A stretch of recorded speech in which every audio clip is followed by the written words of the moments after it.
In classical mythology, Cupid, Latin Cupīdō, meaning passionate desire, is the god of desire, erotic love, attraction and affection. He is often portrayed as the son of the love goddess Venus and the god of war Mars. He is also known in Latin as Amor, love. His Greek counterpart is Eros. Although Eros is generally portrayed as a slender-winged youth in classical Greek art, during this time, his iconography acquired the bow and arrow that represent his source of power. A person, or even a deity, who is shot by Cupid's arrow is filled with uncontrollable desire.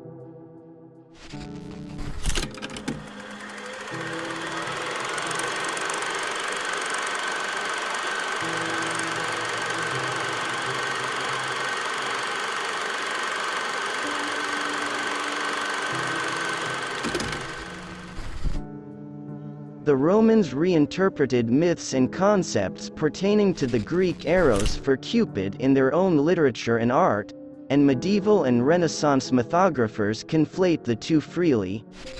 In the Greek tradition, Eros had a dual, contradictory genealogy. He was among the primordial gods who came into existence asexually. After his generation, deities were begotten through male-female unions. In Hesiod's Theogony, only Chaos and Gaia are older.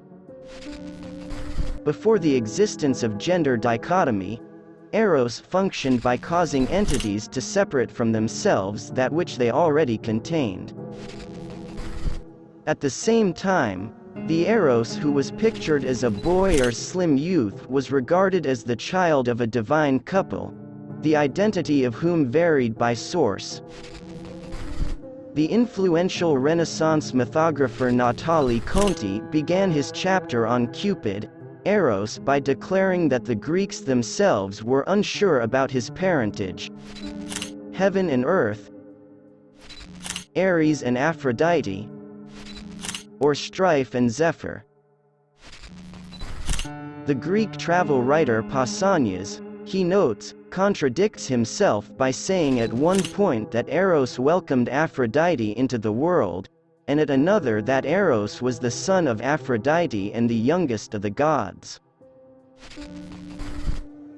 In Latin literature, Cupid is usually treated as the son of Venus without reference to a father. Seneca says that Vulcan, as the husband of Venus, is the father of Cupid. Cicero, however, says that there were 3 Cupids, as well as 3 Venuses. The first Cupid was the son of Mercury and Diana, the second of Mercury and Venus, and the third of Mars and Venus. The multiple Cupids frolicking in art are the decorative manifestation of these proliferating loves and desires.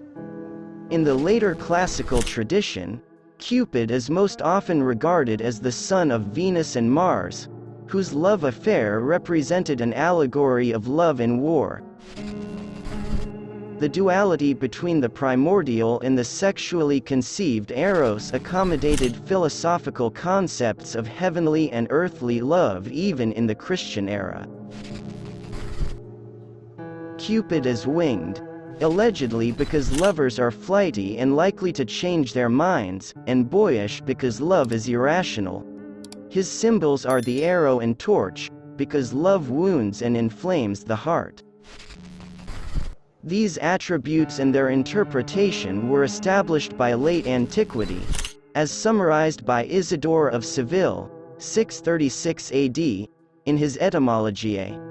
Cupid is also sometimes depicted blindfolded and described as blind, not so much in the sense of sightless, since the sight of the beloved can be a spur to love, as blinkered and arbitrary. As described by Shakespeare in A Midsummer Night's Dream, 1590s.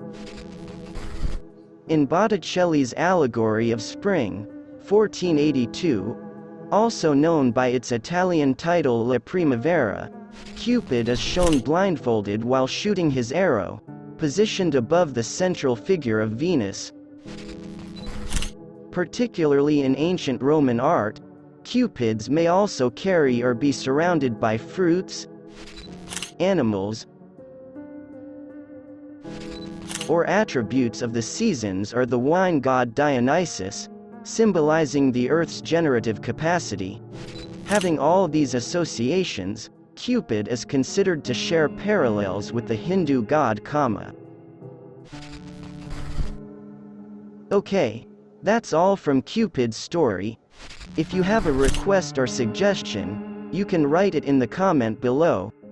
If you like this content, please share this video to your friends, your family, your girlfriend or boyfriend.